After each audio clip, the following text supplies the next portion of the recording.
están ustedes? Sean muy, pero muy bienvenidos a este nuevo capítulo de nuestro programa semanal Contratiempo, programa de conversación con dos invitados cada semana. En el estudio Miguel Ángel Montalva de TViNet estamos transmitiendo como es habitual y quiero comenzar saludando a nuestro auspiciador Avangra. Ha llegado el frío invierno, es fundamental una adecuada calefacción. En Avangra está la solución. Cuida a su familia, también el medio ambiente con Avangra Sustentable. Calefacción moderna y económica para su hogar. Evite restricciones, multas. No se complique más con leña, parafina y excesivas cuentas de electricidad. Cambie su calefacción y use pellets. En avangra.cl encontrará estufas, calderas, bombas de calor, termoestufas, energía solar y aire acondicionado. En pantalla además los datos de contacto, el teléfono más 569-611-64822 y contacto @avangra.cl. Oficinas en Osorno y Concepción, despachos a todo el país e instalaciones en la 8ª, 10ª región y también la región metropolitana. Avangra, calor limpio y ecológico para su hogar. El día de hoy, este capítulo orientado básicamente a la salud, tan importante en esta pandemia, tan importante en el día a día. Quiero resumir el extenso currículum, los antecedentes de nuestro primer invitado. Nace en el año 54, nacionalidad franco-chilena. Desde el año 79 médico cirujano de la Universidad de Chile, desde el año 86 especialista en medicina interna y desde el año 2009 subespecialista en broncopulmonar adulto, académico, colaborador, diferentes publicaciones, investigaciones. Ha trabajado en proyectos tanto nacionales como internacionales, tiene experiencia vasta como relator en congresos, funciones editoriales en revistas científicas, proyectos de extensión, asesorías y otros. Director además, coordinador y colaborador del 2012 al 2014 en gestión económica y administrativa del programa de formación de médicos especialistas en medicina familiar y comunitaria. Ha participado en diversas comisiones. El año 2018, coordinador académico de intercambio internacional de estudiantes de medicina y médicos de la Universidad Católica de Lovaina, Bruselas. Más de 170 postítulos, pasantías y cursos de perfeccionamiento. El 19 de mayo del año anterior, obtiene el reconocimiento del ministro de Relaciones Exteriores de Bélgica por actividad humanitaria en pandemia. Y también el 26 de mayo del año anterior, es reconocido por la Embajada también de Bélgica por su actividad humanitaria en pandemia. Además de otros reconocimientos desde el año 84 a la fecha, participa actualmente en 7 sociedades científicas, médico agregado a la Embajada Francesa Osorno del año 2006 a la fecha, ha trabajado en diferentes hospitales, clínicas y empresas, hoy está a cargo de la Facultad de Medicina de la Universidad Austral de Chile en Osorno y también vicepresidente del Colegio Médico de Osorno. Me refiero al doctor Edgardo Grobbe de Carratz. Doctor, he resumido, me imagino, la extensa e intensa actividad profesional de su vida. ¿Qué tal, Carlos? Buenos días, sí. Bueno, o buenas tardes. Yo creo que es extensa más que nada por los años. O sea, y un poco por la inquietud personal de tratar de hacer de esta profesión algo bonito, algo interesante. ¿Dónde nace sus estudios y por qué estudiar medicina? Bueno, yo nací en Osorno, estudié en la Alianza Francesa, soy descendiente de franceses, por lo tanto tengo un nexo muy fuerte por la parte francofónica, y la verdad que no iba a estudiar medicina, de hecho tuve, digamos, un muy buen resultado en lo que antes era la prueba de aptitud académica. Exacto. Lo que me permitía acceder prácticamente a lo que yo quisiera, digamos, en cualquier universidad del país, ¿ya? De hecho, tenía una beca de acceso en la Católica, en Medicina o en la Chile, ¿ya? Pero por cosas de la vida, lamentablemente ese año, en forma muy violenta y rápida, falleció mi padre, ¿ya? Y debido a eso tuve que hacer un brusco giro, digamos, y comencé mi estudio en la Universidad Austral, ¿ya? Ya. Por eso que también tengo un nexo con la Universidad Austral, ¿ya? Sí. Hasta que ya posteriormente, por digamos, las modalidades académicas de la época, digamos, uno podía continuar su estudio, digamos, y nos tocó las estadías correspondientes en el Hospital Salvador, ¿no es cierto?, y los nexos y finalmente que terminaron con un título obtenido con la Universidad de Chile, pero la verdad que fue mitad Universidad Austral, mitad Universidad de Chile. Fue una mezcla bastante extraña, pero ya esa mezcla me incitó con el bicho de empezar a buscar, ¿ya? Empezar a buscar cosas más allá de nuestros universos locales, ¿ya? Y yo creo que la inquietud, que es algo que trato de inculcarle a mis estudiantes por explorar más allá de los 4 muros que los rodean, es lo que hace que una persona, digamos, pueda tener una visión más amplia en la vida y una visión más amplia y más general de todo lo que pasa en el mundo. ¿Ya? Yo creo que ya estamos en un mundo globalizado y hay que adaptarse a esa situación. Exacto. Ese concepto aldea global de Marshall McLuhan, que en algún momento habló ahí por el año 60, 62, sí, de esta globalización que obviamente hoy día nos compete, y desde el año pasado la globalización ha implicado un ejemplo muy claro: pandemia. Sí. Pandemia que no es la única en la historia del mundo. No. Sin embargo, en nuestro país, desde marzo del año pasado, nos hemos encontrado en una situación bastante caótica, crítica, y que en el ámbito de salud, en el ámbito de la medicina nos compete, y por supuesto a usted como profesional de la medicina también, como médico. Inicialmente tuvimos una variante llamada de Wuhan, ahora una variante Delta o de la India que ingresa a nuestro país. Está en ese sentido, y también como parte del Colegio Médico, como parte de la Universidad Austral de Chile y como médico de profesión, estamos cambiando el escenario actual. Va a haber que modificar ciertas características de convivencia, de fiscalización, incluso hasta hablar de mascarillas, que por ejemplo aquí tenemos un ejemplo de mascarilla donde es transparente y no nos debería servir para mucho. Sin embargo, la quirúrgica y la llamada N95 sí.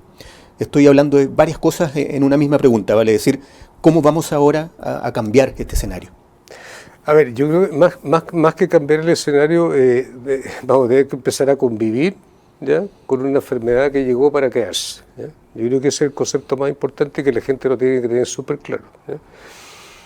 El virus SARS, digamos, es un virus extremadamente complejo, ¿ya? La famosa proteína Spike que todo el mundo habla, digamos, sí, le permite realizar mutaciones en distintos lugares, ¿ya? Estas mutaciones, digamos, obviamente causan un poco de estupor, digamos, un poco de alarma, digamos, a nivel de la población, pero yo creo que lo más importante es que como todas estas variantes han aparecido posteriormente a las cepas originales, ¿ya?, ya se estaba trabajando en mecanismos de contención de la enfermedad, ¿ya? Y siempre en los mecanismos de contención de la enfermedad lo más importante son las vacunas, ¿ya? Claro. Porque en el fondo es la única forma de tener anticuerpos para poder eliminar algo que nos está atacando. Y que no significa no contagiarse. Exactamente, y no contagiar a más personas, ¿ya? Hace un rato fuera de cámara conversábamos sobre el famoso índice RO, ¿no es cierto?, sí, que es un índice que usan mucho los especialistas para definir, digamos, la peligrosidad, por decirlo así, ¿no es cierto?, de un elemento infectante en una población, ¿no es cierto?, y con todas las variables que pueda tener una población, ¿no? Y la verdad que con alegría he visto que ya estamos bajo 1, estamos en 0.8, ¿ya? Yo incluso tuve la oportunidad de conversar y revisé un poco rápidamente anoche la estadísticas comparativas, por ejemplo, con el mismo COVID, ¿no es cierto? Sí. El COVID tiene un RO, ¿no es cierto?, a nivel mundial entre 1,5 y 3,5, si no me equivoco, por ahí son las cifras aproximadamente, ¿ya? Pero si nos vamos al ser campeón, uno se cae de espalda, porque la verdad que se dispara como 10 veces el valor, ¿ya? Sí. Entonces estamos hablando de enfermedades que yo creo que el elemento puntual, Carlos, en esto es que fue una pandemia, ¿ya? Fue una pandemia que pilló de sorpresa al mundo, ¿ya? Porque el mundo vivíamos, yo creo que en no sé si en un especie de paraíso. En una burbuja, en otro planeta. Todo el mundo se preocupaba de los viajes, ¿no es cierto? Y estaba todo muy dinámico, digamos. Y esto era en todo el mundo. Entonces empezaron a aparecer primero un brote gigantesco, ¿no es cierto?, en Italia, en España, ¿no es cierto?, que fue un desastre, porque la verdad que no estaban preparados los sistemas sanitarios, ¿ya? Sí. ¿Ya? Y la verdad que después aparece también Bélgica muy afectada, Francia sigue siendo muy afectada, claro, ¿no es cierto? Y empieza a caer Europa, que son gigantes, empieza a caer Estados Unidos, otro gigante, empieza a caer Brasil, ¿no es cierto?, otro gigante, y obviamente que a nosotros también nos llega, ¿ya? Si uno compara, digamos, los valores y las cifras que nosotros tenemos que creo que bordea 1,5 millones de contagiantes, de contagiados, perdón, y 35.000 muertes. Sí. Podemos jugar con las cifras, variarlas, subirlas, porque siempre aquí está la famosa, digamos, retórica que invito a la gente que la busque, que es de la Organización Mundial de la Salud, que se llama la infodemia, ¿ya? o la epidemia causada, ¿no es cierto?, por el exceso de información, ¿ya? Y mucha información que se ha tergiversado. Son fake news, ¿ya? Y no es oficial. Y son fake news y son poco confiables. Y eso también ha llevado a tomar conductas o posturas en determinados países, ¿no es cierto?, a utilizar fármacos o drogas, sí, que en la práctica se han ido diluyendo con el tiempo, ¿ya? Claro. Y al final nos estamos quedando ¿con qué? Con un universo que tenemos 7 vacunas aprobadas, ¿no es cierto?, ya sea por la EMA o por, ¿no es cierto?, por el ISP acá en Chile, que tenemos en este momento 4, ¿ya? Pero son todos elementos que, y hay que ser enfático en ese sentido, son elementos de protección, ¿ya? Que ojalá el máximo de personas la tenga, ¿ya? Porque crea anticuerpos, ¿ya? Ahora se podrá discutir, ¿no es cierto?, que una es más potente que la otra, que produce mayor cantidad de anticuerpos, pero entre no tener nada, ¿ya? Y las poblaciones vulnerables tengan un cierto grado de protección, vamos a evitar que sigan habiendo decesos, ¿no es cierto?, y sigamos con una reproducción o que este famoso índice ROS se nos dispare nuevamente y tengamos, ¿no es cierto?, un nuevo brote o una tercera ola, ¿ya? No quedó claro si lo que tuvimos recién fue una tercera o fue una segunda con un vaivén. Claro. Eso se lo dejo a los epidemiólogos, no soy epidemiólogo, ya respeto mucho el trabajo que hacen ellos, y a los estadísticos, digamos. Pero como clínico, la verdad que uno ha visto, digamos, de que los indicadores en general, ya con lo que se ha hecho, han ido lentamente a la baja, ¿ya? Y ayer ya 2.700 casos, solamente es lamentable, pero uno habla de esta forma, solamente 35 fallecidos. Yo siento una gran pena. A mí que se me muera un paciente es una cosa terrible, ¿ya? Sí. La gente siempre piensa que el médico es un ser un poco inhumano, un poco... como que le da lo mismo, se murió este. No, o sea, no es así. Trabajan con seres humanos. O sea, y son seres humanos. Además, son seres humanos y uno tiene una relación con ellos. Yo puedo estar conversando con una persona, ¿no es cierto? Y resulta que en 3 horas más le da un infarto y a uno le causa un impacto muy fuerte y le causa un desgaste. Y yo aquí realmente le saco el sombrero, ¿ya?, a toda la gente que ha estado trabajando en pandemia, ¿ya? A propósito de eso, Edgardo, como médico, ¿qué le ha parecido también el tema de los post-contagiados? Que es un tema. Es un bueno, tema yo básicamente importante. estoy viendo post-contagiados porque ya como estoy en la etapa post-60 años, ya estoy en primera línea. Entonces, bueno, por un lado una ventaja, por otro lado una desventaja. Bueno, cada cual lo ve como... Sí. Yo lo veo como un proceso más de la vida y punto. No es algo que me complique mayormente. Claro. Entonces, estoy viendo muchos pacientes post-COVID, ¿eh?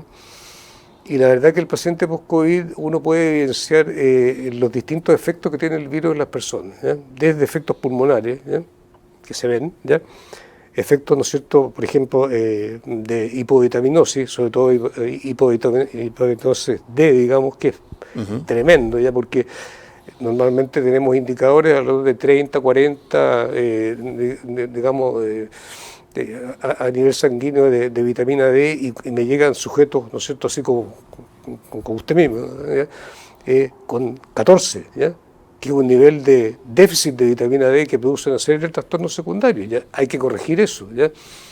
Después ver todos los escáneres, ¿no es cierto?, que uno tiene que ir haciendo para ir evaluando, ¿no es cierto?, el daño pulmonar residual que va quedando, ¿ya?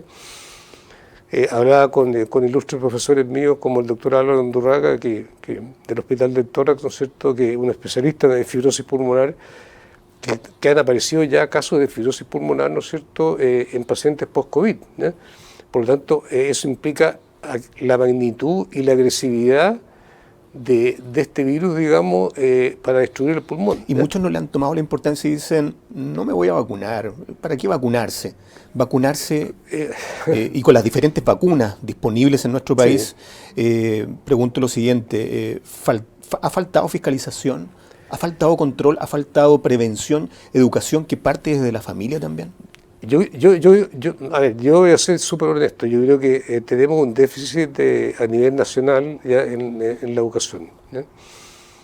Y yo creo que esto ya es un fenómeno que lleva años, ¿ya? Yo creo que no hay, si uno hace una evaluación, digamos, de lo que eran los antiguos sistemas de educación, digamos, yo creo que la educación primaria, ¿ya?, en los últimos, me atrevería a decir, y no quiero entrar en la arena política, yo no soy claro. político, se lo digo sinceramente, solamente analizo, digamos, los escenarios que se me presentan, pero yo he visto que tenemos, ¿no es cierto?, una educación primaria que ha ido en desmedro y cada vez más en baja, ¿ya? Al punto que yo no me explico cómo un docente puede tener 36 alumnos en una clase, ¿ya? Claro. Mucho, ¿no es cierto?, tenemos una cierta como, no se puede decir de pica, pero como de envidia con los colegas argentinos, ¿ya? Argentina tiene una ley de la República que dice que la atención, ¿no es cierto?, digamos, la educación primaria, no pueden haber más de 16 estudiantes. Y acá tenemos el doble o el triple. Por lo tanto, por eso que uno va, o íbamos antes de la pandemia, a Buenos Aires, y la librería está llena de gente comprando libros. Y en este nuevo contexto, que es pandemia, muchos en este periodo del año, en esta época del año, piensan y se habla ya de un posible retorno a clases. Entonces, en cierta medida ahí, ¿qué le parece? Yo creo que hay que ser prudente, ¿eh? Sí. Yo creo que hay que ser prudente un poco de ver cómo se va comportando el escenario, y quiero hacer mención sobre algo que me pareció interesante que leí respecto al estudio que está haciendo la Universidad Católica. Específicamente hay una declaración que la puede leer todo el mundo hoy día del rector que digamos, lo conozco porque es parte de la Sociedad Respiratoria, doctor Sánchez, digamos, hace mención de que están haciendo una medición y que ya van a tener resultados ahora de la cantidad de anticuerpos, ¿no es cierto?, que tenemos con la vacuna Sinovac, ¿ya? Y yo creo que eso va a ser decidor en el sentido de poder evaluar, ¿ya? Porque el gran N que tenemos de personas vacunadas ha sido con Sinovac, ¿no? Claro. Un N mucho menor ha sido con Pfizer, ¿no es cierto? Sí. Más bajo todavía con Astra, siendo que Astra a nivel mundial es el que más ha vacunado. Ya. No sé si lo han leído, pero en el fondo llama la atención, ¿ya? Ahora, y eso que es una vacuna muy cuestionada. Y se cuestionó también la mercantilización.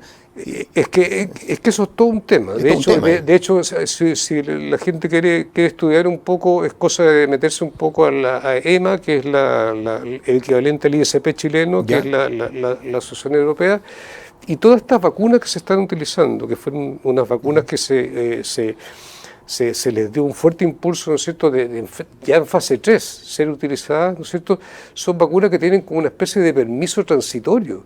Claro, no es un permiso permanente. No es un permiso permanente, tienen un permiso transitorio por un año para medir los efectos adversos, ¿ya?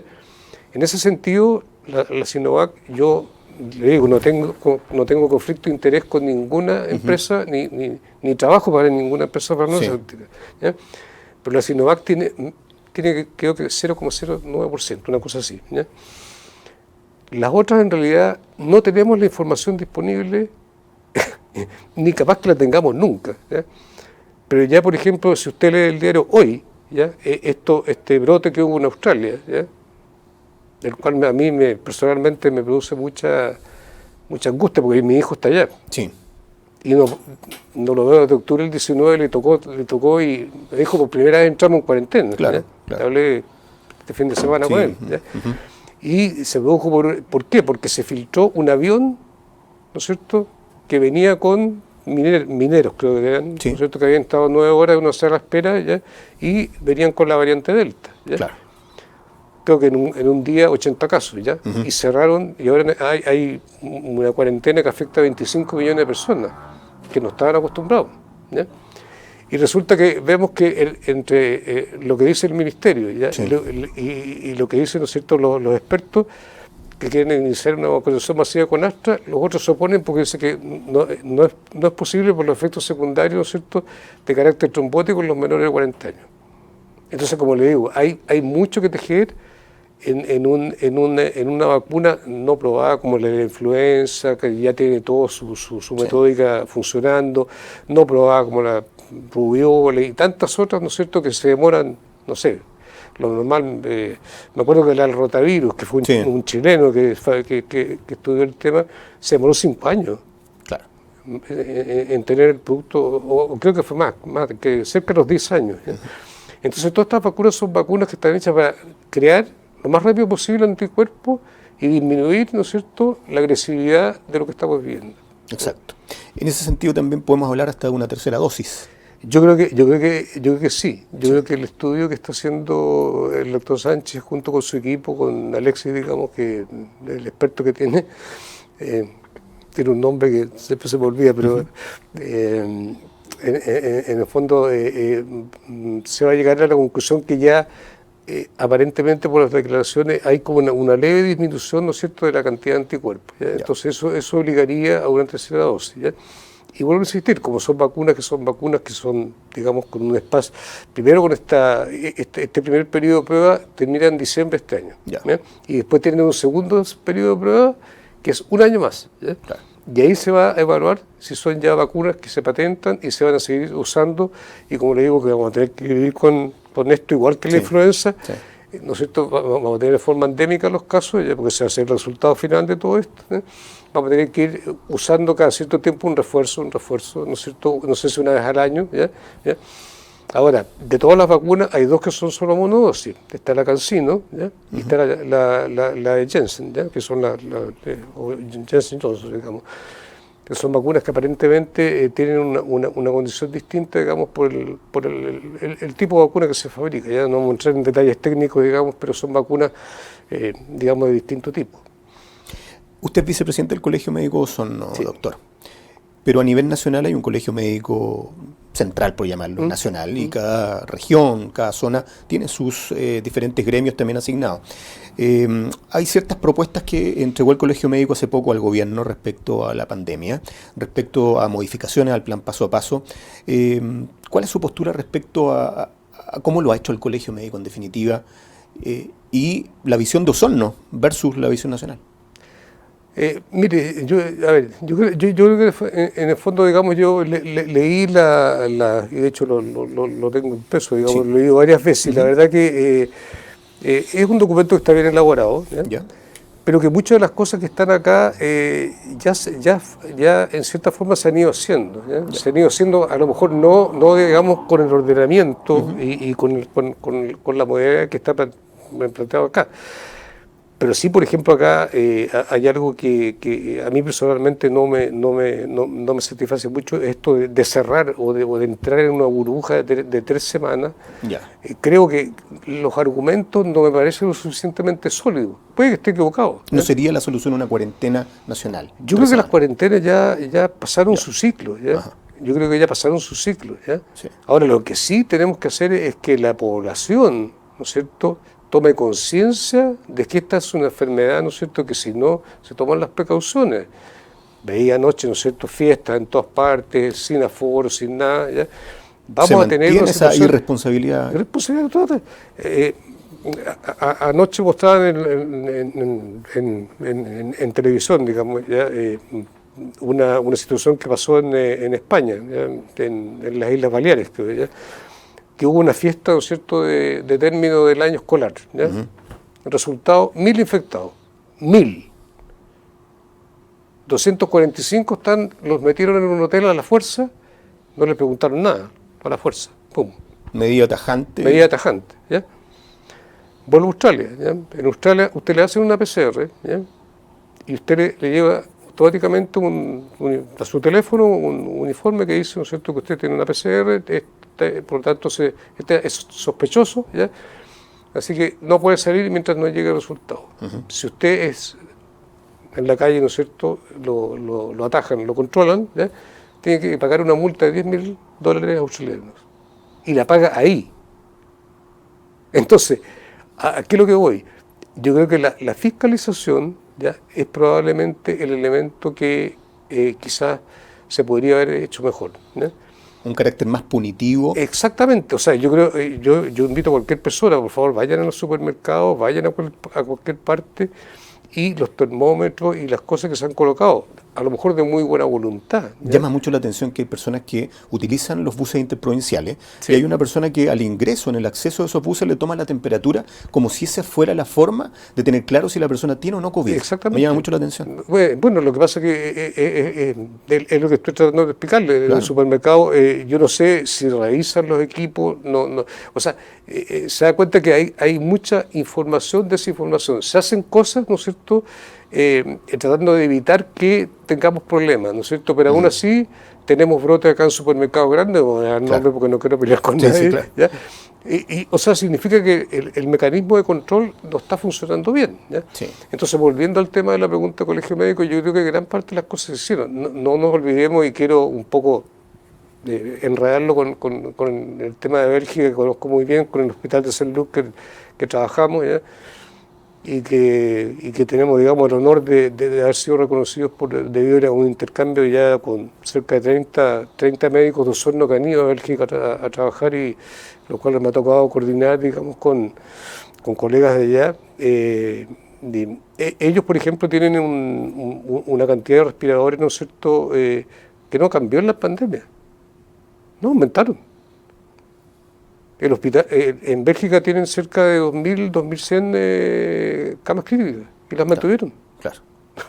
Ahora, dejando un poco de lado la pandemia como tal, pasemos también a lo que significa justamente la red asistencial, los recursos técnicos, los recursos humanos que existen acá en Osorno, por ejemplo. ¿Son suficientes? ¿Hay cosas que realmente necesitan mejorarse?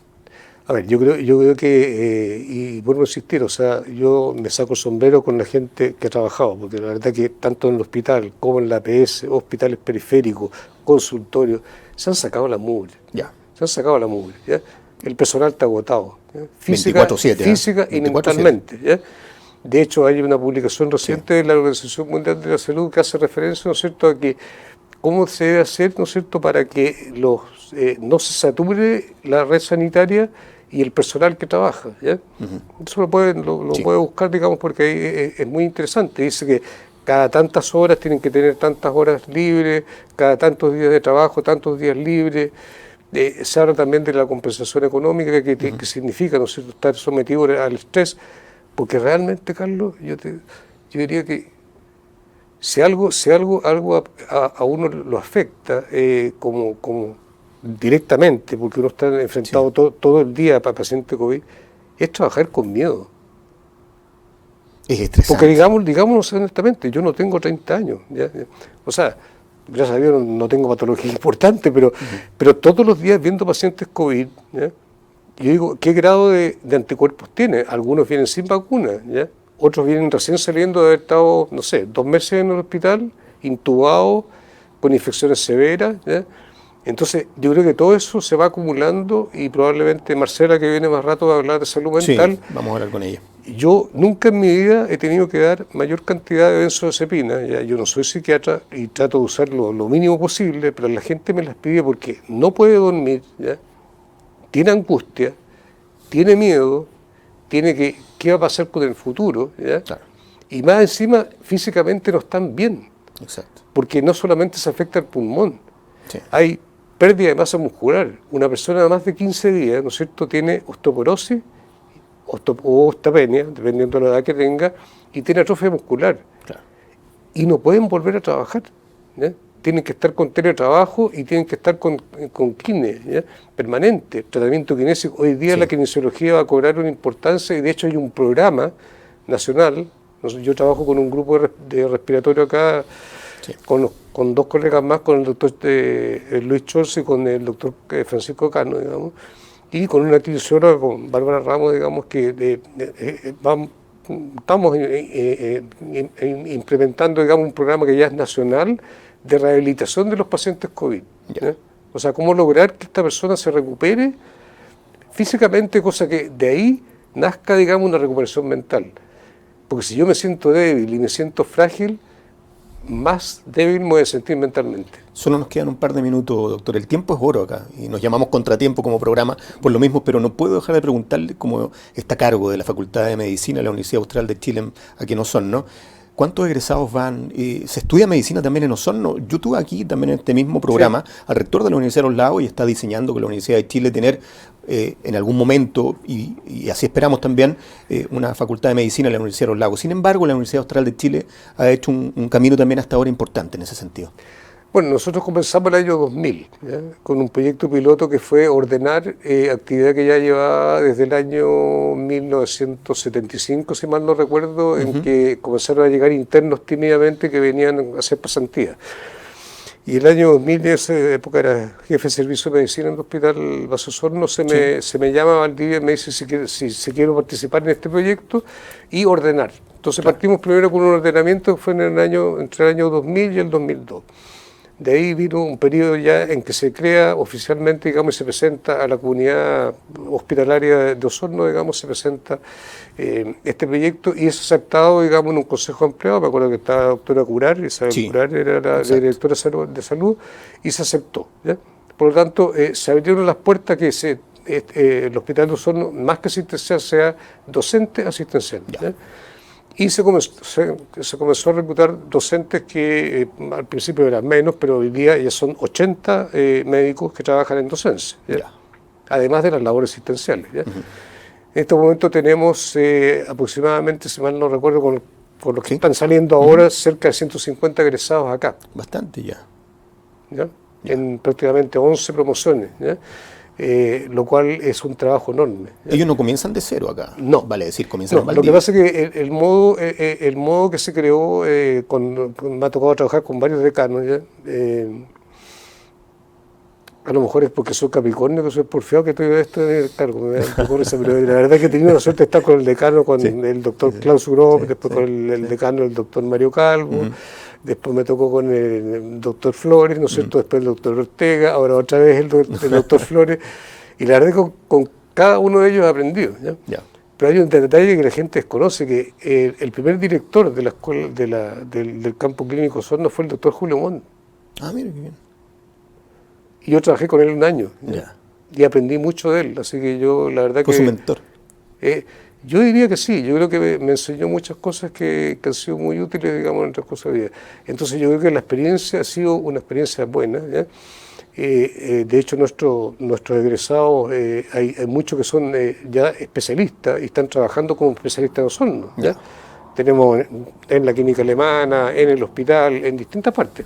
Perfecto. Doctor, el tiempo se nos fue, lamentablemente. Hay mucho tema que conversar y tratamos en esta casi media hora de resumir solamente algunas temáticas.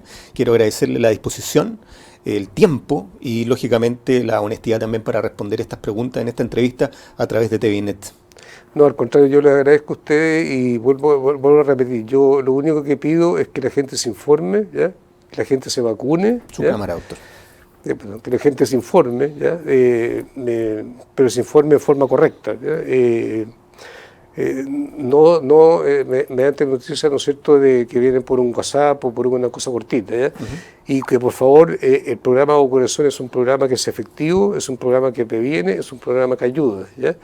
Y que los esfuerzos, ojalá, de todos los grupos, ¿ya? Y aquí voy a hacer un resumen: universidades, colegios médicos, Ministerio de Salud, se junten. Trabajo en equipo. Más que pelear o discutir por cosas pequeñas, unirse y salir adelante este problema, que yo creo que va a tener una cosa que nos está pasando ahora y otra cosa que nos va a pasar después, que es el impacto socioeconómico que vamos a tener. Así es. Que esa es otra etapa que daría por otra conversación.